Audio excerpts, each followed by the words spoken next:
روزانہ کی بنیادوں پہ دعاؤں کا اہتمام کرنا چاہیے، حفاظت بھی ہوگی اور دعائیں پڑھنے کا ثواب بھی ملے گا، کوئی گھاٹا نہیں ہے۔ اللہ اور اس کے رسول کی تعلیم کردہ دعاؤں کا اہتمام ہونا چاہیے، برکت ہے، خیر ہے، ثواب ہے، ذخیرہ آخرت ہے۔ کتنے حادثات رونما ہو رہے ہیں، وجہ کیا ہے؟ دعاؤں کا اہتمام نہیں ہے۔ بسم اللہ الذی لا یضر مع اسمہ شیء فی الارض ولا فی السماء وہو السمیع العلیم، اس دعا کا اہتمام کر کے تو دیکھو۔ دعا انس ہے، بسم اللہ علی نفسی و دینی، بسم اللہ علی اہلی و مالی و ولدی، یہ دعا پوری، تمہارا بال بھی بیکا نہیں ہو سکتا، ذرا بھی نقصان تمہارا نہیں ہو سکتا۔ آیت الکرسی ہے، تم اس کا اہتمام کرو، انسان بھی تمہاری کچھ نہیں بگاڑ سکتا اور جنات بھی تمہارا کچھ نہیں بگاڑ سکتے۔ بخاری شریف میں ایک واقعہ ہے، نبی کریم صلی اللہ علیہ وسلم کی حدیث مبارکہ۔ نبی علیہ الصلوۃ والسلام نے، حضرت ابو ہریرہ کہتے ہیں، نبی علیہ الصلوۃ والسلام نے مجھے زکوٰۃ کے مال پر نگران مقرر کیا۔ اچانک میں نے دیکھا کہ ایک آدمی آیا اور وہ مٹھی بھر لے کے جا رہا ہے، میں نے اس کو پکڑ لیا۔ میں نے کہا شرم نہیں آتی، چوری کرتے ہو؟ کہا محتاج ہوں، غریب ہوں، مسکین ہوں، فقیر ہوں، لاچار ہوں، مجبور ہوں، چھوڑ دو۔ جب اس نے منت زاری کی اور اپنے اپاہج اور اپنی معذوری کا تذکرہ کیا تو حضرت ابو ہریرہ نے رحم کھاتے ہوئے چھوڑ دیا اس کو۔ صبح جب نماز پہ گئے، نبی علیہ السلام نے فرمایا بتا، رات والا واقعہ تو سناؤ، کیا بنا؟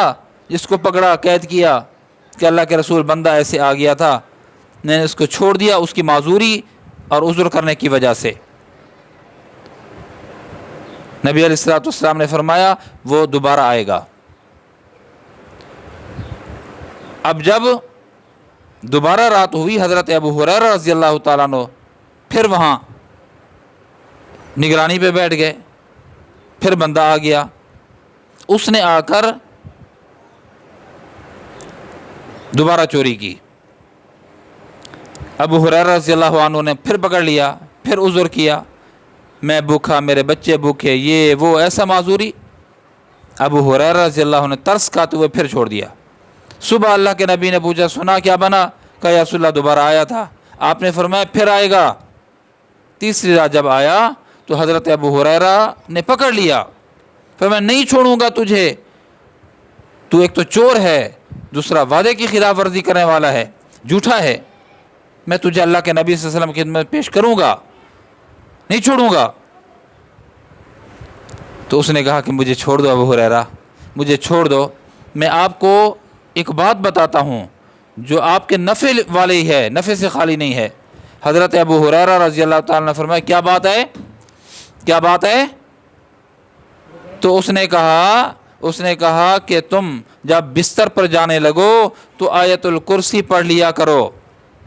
آیت الکرسی کی برکت سے اللہ رب العزت نگران مقرر کر دیتے ہیں جو حفاظت کرتا رہتا ہے، کوئی نقصان نہیں پہنچا سکتا، کوئی بھی نقصان نہیں پہنچا سکتا۔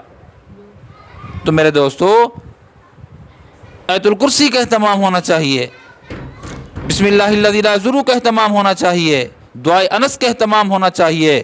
گھر کے اندر داخل ہونے کی دعائیں ہیں، گھر سے باہر نکلنے کی دعائیں ہیں، اسی طرح کھانا کھانے کی دعا ہے، کھانے کے اختتام پہ دعا ہے، لیٹرین میں جانے کی دعا ہے، لیٹرین سے نکلنے کی دعا ہے، اللہ کے گھر جانے کی دعا ہے، اللہ کے گھر سے باہر آنے کی دعا ہے۔